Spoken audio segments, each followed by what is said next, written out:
Why does Ethiopia follow a different calendar?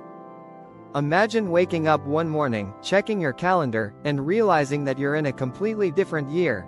Maybe even a whole 7 years behind the rest of the world. Sounds like a time travel experiment, right? Well, not if you're in Ethiopia. Ethiopia follows its own unique calendar, known as the Ethiopian calendar, which is currently about 7 to 8 years behind the widely used Gregorian calendar. But why? What makes Ethiopia's way of keeping time so different from the rest of the world? To understand this, we need to go back to a fundamental disagreement about a single, critical date: the birth of Jesus Christ. While most of the world follows the Gregorian calendar, which calculates Christ's birth year based on the work of a 6th century monk named Dionysius Exiguus, Ethiopia follows a different calculation, one based on ancient Alexandrian scholars who placed Jesus' birth later than the Gregorian system. This small difference in counting resulted in Ethiopia's timeline being 7 to 8 years behind.